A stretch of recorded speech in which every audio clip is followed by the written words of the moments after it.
కృష్ణుని యొక్క అవతారమే వినడానికి ఆశ్చర్యంగా ఉంటుంది, తన యొక్క లీలలన్నీ.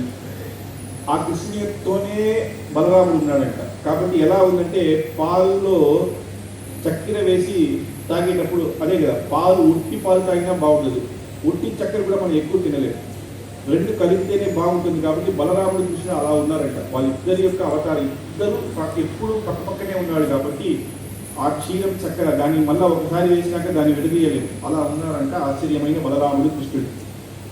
దాని తర్వాత కృష్ణుడి యొక్క అవతారం నాకాయైవ నమః పదం భవతు నశ్చిత్రచరిత్రక్రమై భూయో భృద్భువనాయ మూనికుహనా గోపాయ గోపాయతే కాళిందీరసికాయ కార్య పటిస్పారస్ఫటావాటిగా రంగోత్సంగ విసంగ పర్యచర్యాహయతే అని. కృష్ణుడి యొక్క అవతారం అంటే చాలా పెద్ద అవతారం. అందులో ముఖ్యమైన ఒక విషయానికి చెప్తున్నాడు. కాళింగుడు అనే మహా పెద్ద నాగం, అది బృందావనంలో వెళ్ళిందంట. అక్కడ ఉన్న ఆవులను తినేస్తూ ఉంటుందంట. యమునా నదిలో ఉంది.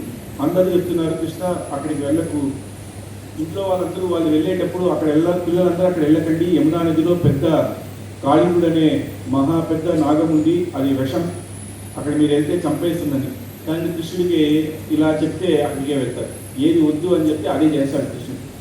కాబట్టి అక్కడికి వెళ్ళాలి అని వాళ్ళ మిత్రులంతా చెప్తున్నారు, వద్దు అంటే నేను చూసుకుంటారా రండి అని చెప్పి వెళ్తున్నాను.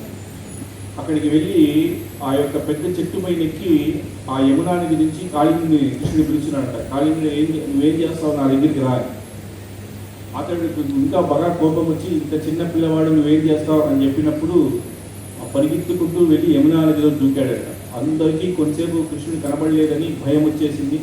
పరిగెత్తుకుంటూ వెళ్ళి యశోదమ్మకు చెప్పినప్పుడు అందరూ ఏడ్చుకుంటూ వచ్చి ఆహా కృష్ణుడిని అది చంపేస్తుందో అనుకున్నప్పుడు దాని మీద వెళ్ళి నాట్యం చేశాడంట. దానికి 100 తలలు దాని మీద ఒక్కొక్క మీద అడుగు పెట్టినప్పుడు దాని నుంచి మొత్తం విషం బయటికి వచ్చి తన తలకాయ నొప్పి వచ్చి దానికి అర్థం కాలేదంటే ఏం చేయాలని ఆ యొక్క నాగానికి 2 భార్యలు వాళ్ళిద్దరు వచ్చి కృష్ణుడిని మీరు క్షమించాలి, ఏదో తెలియకుండా చేశాడు అంటే నీ యొక్క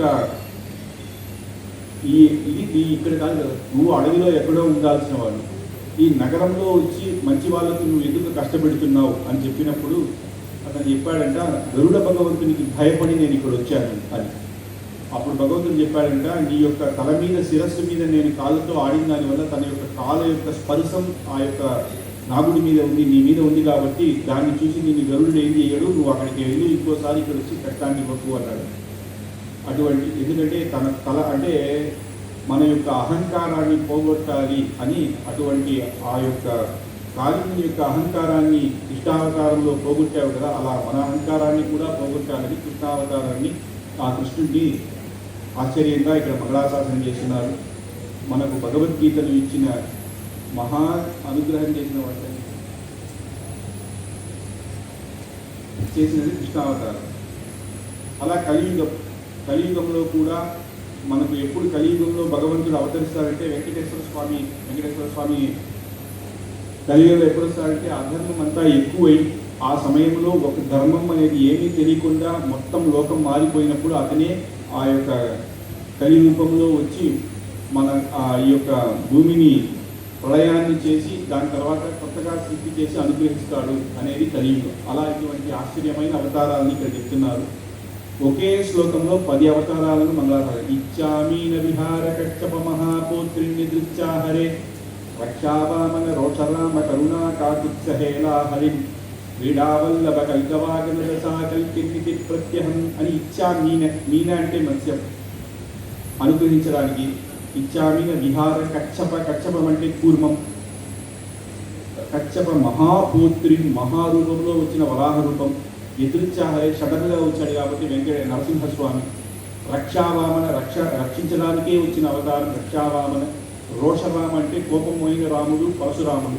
రోషరామ కరుణా కాకుత్స కరుణామూర్తి అయిన రాముడు. హేలాహలి అన్నప్పుడు హేలం ఉన్న బలరాముడు, 3 రాముడు. దాని తర్వాత కృష్ణుడు. దాని తర్వాత క్రీడావల్లభ కరుణా కాకుత్స అంటే రాముడు, హేలాహలి అంటే బలరాముడు, క్రీడావల్లభ ఆ నటనతోనే ఆశ్చర్యంగా మనకు అనుగ్రహించిన కృష్ణుడు. దాని తర్వాత కల్కి అని ఒకే శ్లోకంలోనే 10 అవతారాలు చెప్పి అటువంటి భగవంతుడు మనకు అనుగ్రహించి మంచి భక్తినిచ్చి ఆధ్యాత్మికనిచ్చి ఈ యొక్క భూమిలో ధర్మాన్ని చేసుకుంటూ మనం వెళ్ళాలి, సాగాలి అని ప్రార్థిస్తూ ఇటువంటి దశావతారం ఈరోజు మన స్వామి వేదాంత దేశికుల యొక్క పుణ్యక్షేత్రం సందర్భంగా ఈ 3 రోజులు స్వామి దేశికులు రచించిన స్తోత్ర పాఠాలు టీటీడీ ఆళ్వార్ విజయ ప్రబంధం ప్రాజెక్టు వల్ల వాళ్ళ యొక్క అనుగ్రహం వల్ల ఇక్కడ జరిగింది. అందులో ఈరోజు మనం దశావతారం అని 10 అవతారాలను ఇక్కడ ఈ శ్లోకం ద్వారా స్వామి దేశికులు రచించింది ఈరోజు చూశాం.